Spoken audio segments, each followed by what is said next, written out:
The first day of filming Rio Bravo, in November 1958, Dean Martin showed up to the old Tucson set at 5 in the morning, which was unusual for him. He was known for being punctual, but never early. His hands were shaking as he got out of his car, not from drinking. Despite his public persona, Dean rarely drank, but from pure terror. Because Dean Martin, one of the biggest stars in Hollywood, was about to do something he'd never done before. Act in a serious dramatic role in a Western opposite John Wayne, the biggest movie star in the world.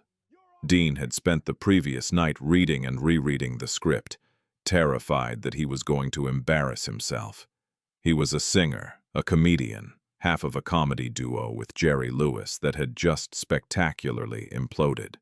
What business did he have playing Dude, a broken-down drunk deputy trying to reclaim his dignity?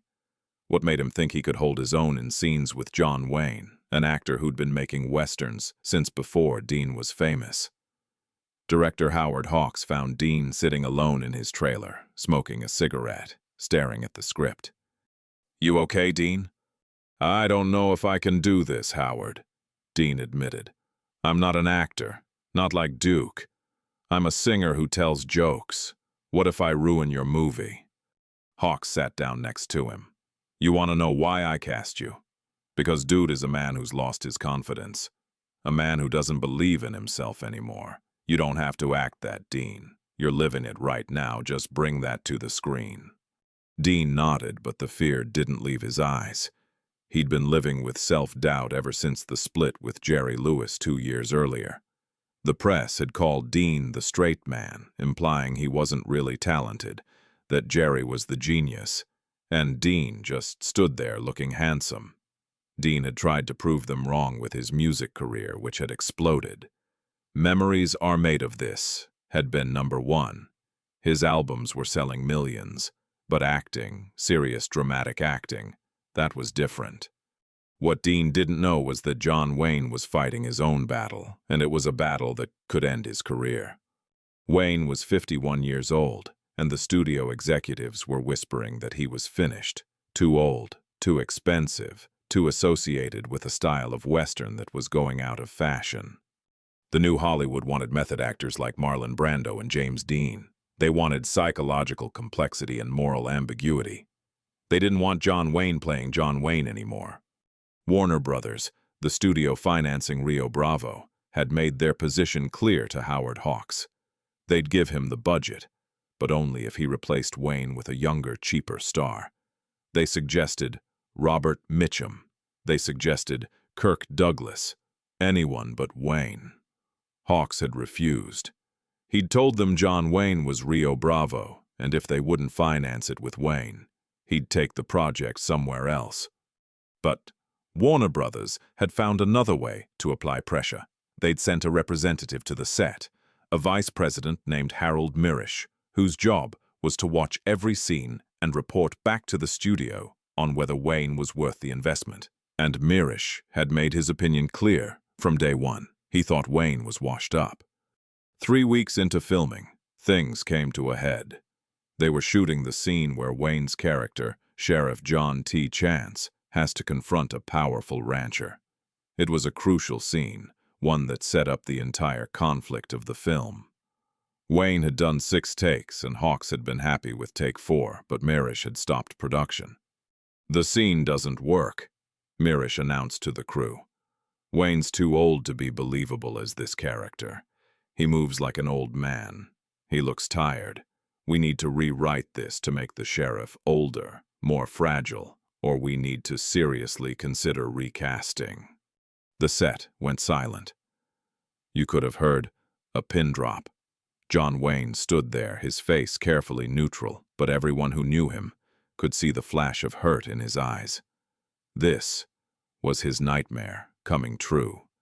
Being told in front of a crew of 100 people that he was too old, too slow, too finished. Howard Hawks was furious. "We're not changing a damn thing, Mirisch, and we're definitely not recasting. Now get off my set before I have security remove you." I represent the studio, Hawks. I'm not going anywhere, and neither are you until you face reality. John Wayne is yesterday's news.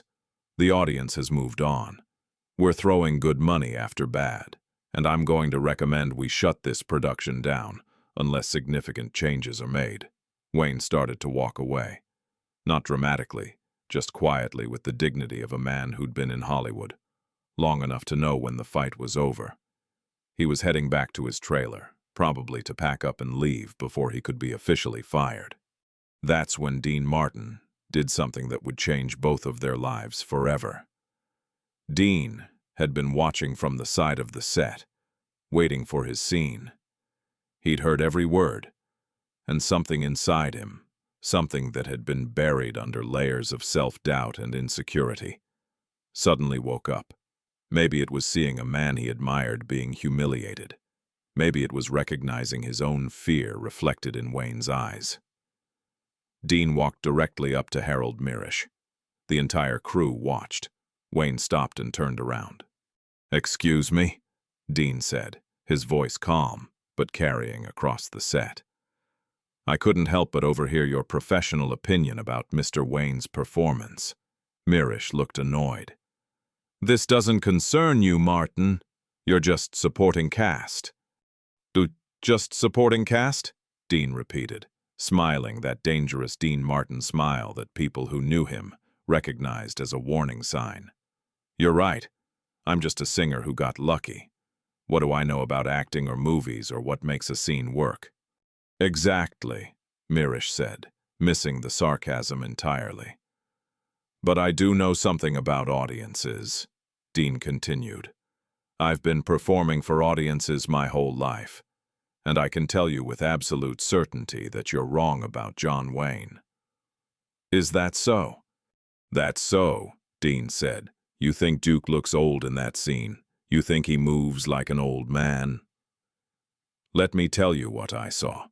I saw a man who's been a sheriff for 20 years, a man who's seen things, who's survived things, who doesn't need to prove how tough he is anymore, because everyone already knows. That's not an old man, Mr. Mirisch. That's authority, that's experience. That's exactly what this character needs to be."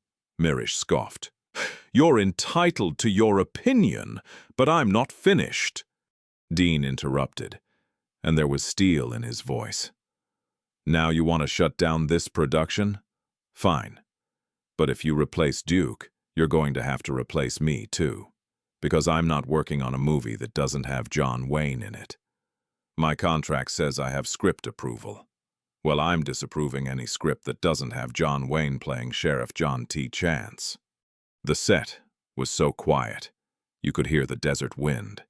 Dean Martin, the singer, the comedian, the guy who supposedly couldn't really act, was threatening to walk off a major motion picture to defend John Wayne.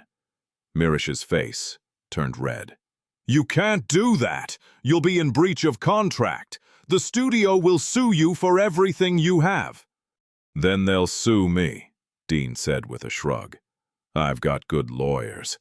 We'll tie this up in court for years. By the time it's resolved, Rio Bravo will be ancient history, and Warner Brothers will have spent more on legal fees than they would have just letting Howard Hawks make his movie the way he wants to make it." Dean took a step closer to Mirisch. "But here's the thing you need to understand. I'm not some contract player you can push around. I'm Dean Martin. I've got hit records. I've got my own TV deal in the works. I've got a nightclub act that makes more money in a month than this movie will pay me in total. I don't need Rio Bravo, but Rio Bravo needs John Wayne, and if you're too stupid to see that, then you're in the wrong business." Howard Hawks was trying not to smile. The crew was openly staring, and John Wayne was looking at Dean Martin like he was seeing him for the first time. Mirisch sputtered. "You're making a huge mistake, Martin. You're risking your entire film career for what?" Dean asked.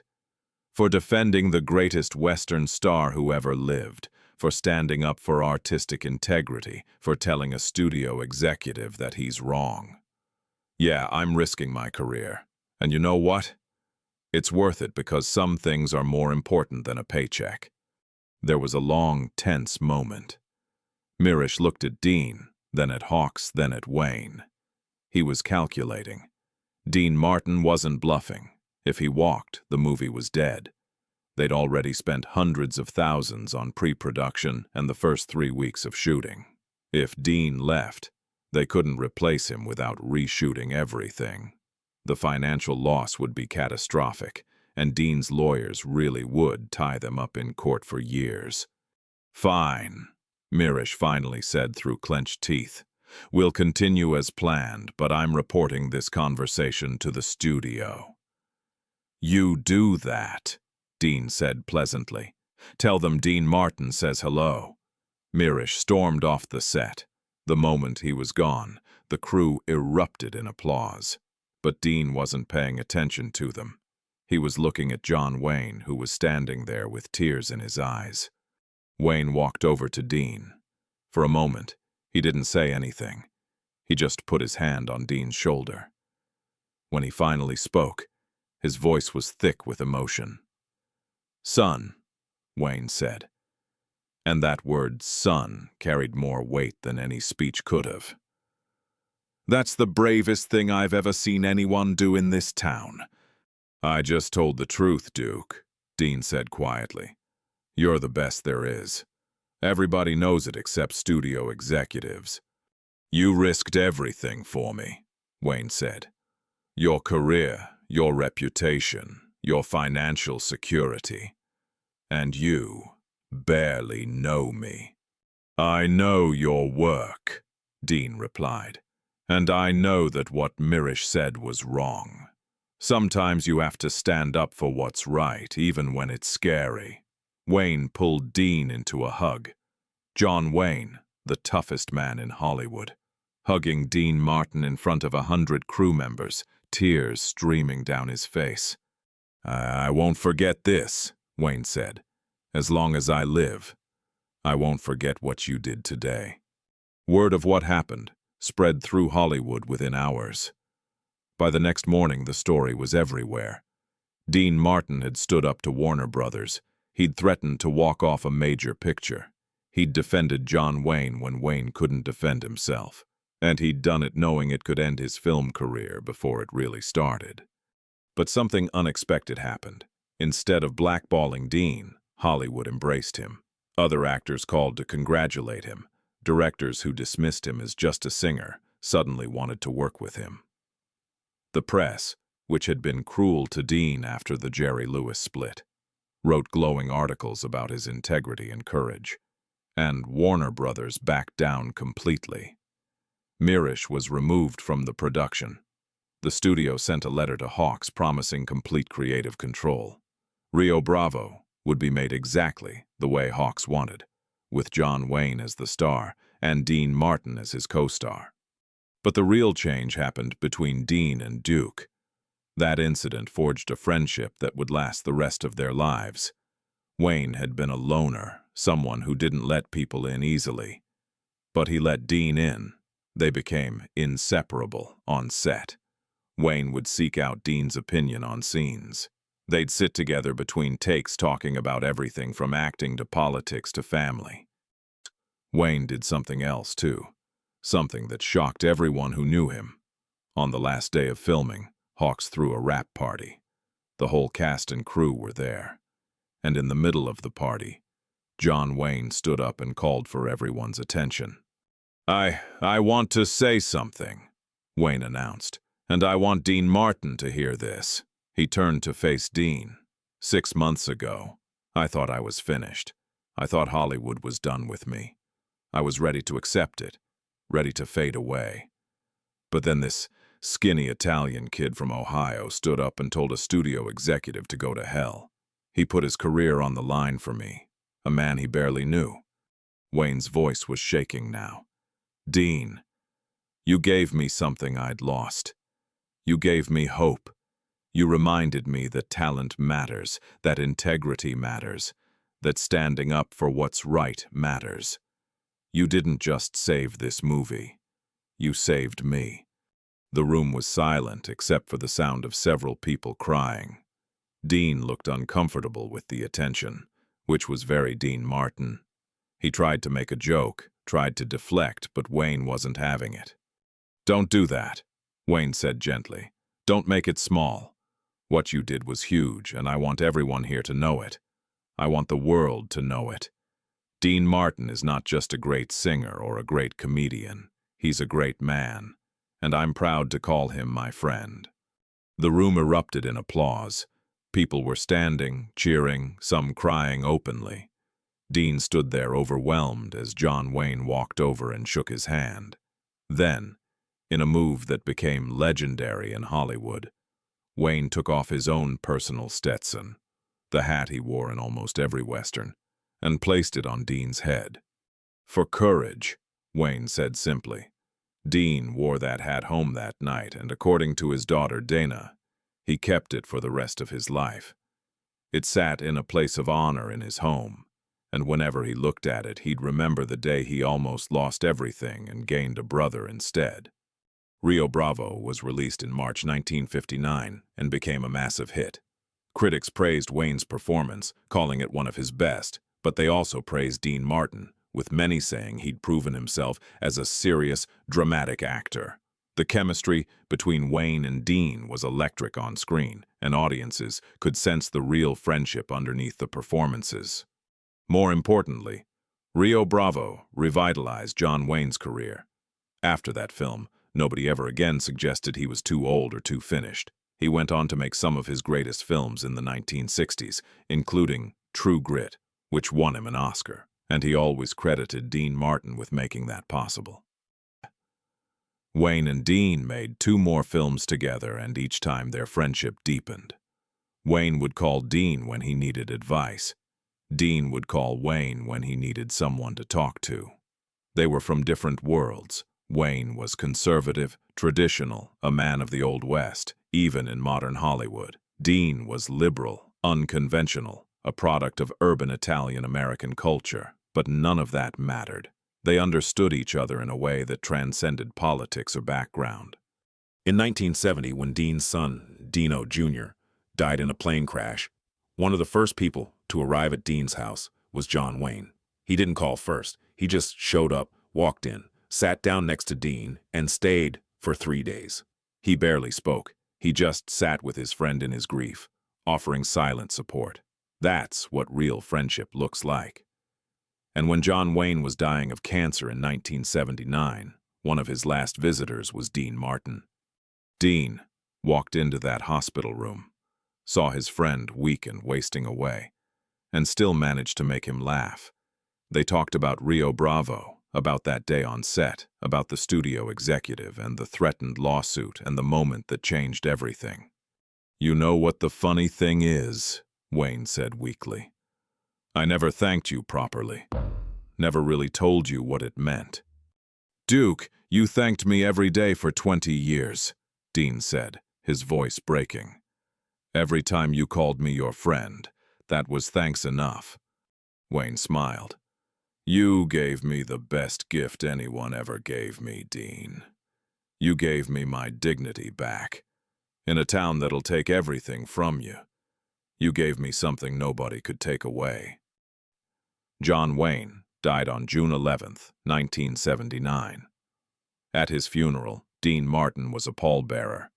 As they carried the coffin, Dean was seen touching the old Stetson in his pocket, the one Wayne had given him 21 years earlier on the Rio Bravo set. He'd brought it with him to say goodbye. The story of what Dean did on that set in 1958 became Hollywood legend. It's taught in film schools as an example of artistic integrity. It's cited in books about friendship and courage. It's remembered as one of those rare moments when someone in Hollywood stood up and did the right thing. Consequences be damned. But for Dean Martin, it was never about being heroic or making a statement. Years later, when asked about it in an interview, he was characteristically modest. "I just couldn't stand there and watch them treat Duke like that. He was John Wayne, for God's sake. The studio executives didn't know what they had, so I told them, that's all." "But you risked everything," the interviewer pressed. Dean shrugged. "Some things are worth the risk. Duke was worth the risk. And you know what? I got way more than I risked. I got a friendship that meant more to me than any career ever could. I got to work with a legend and learn from him. I got to see him prove everyone wrong. That's not a risk. That's an investment that paid off 1,000 times over. That's the real story of Rio Bravo. Not just a great Western, but a testament to what happens when someone has the courage to stand up for what's right. Dean Martin walked onto that set in 1958, terrified that he wasn't a real actor. He walked off knowing he was something more important, a real friend. And John Wayne, facing the end of his career, found something more valuable than another hit movie. He found someone who believed in him when he'd stopped believing in himself. The gun battles and chase scenes in Rio Bravo are memorable, but the real drama happened off-screen when a singer from Steubenville, Ohio, told a studio executive to go to hell and gave the Duke his crown back. That's the moment that mattered. That's the moment that created a legendary friendship. And that's why more than 60 years later, people still talk about the day Dean Martin risked everything and won something far more valuable than a career. He won a brother. And in Hollywood, that's rarer than any Oscar.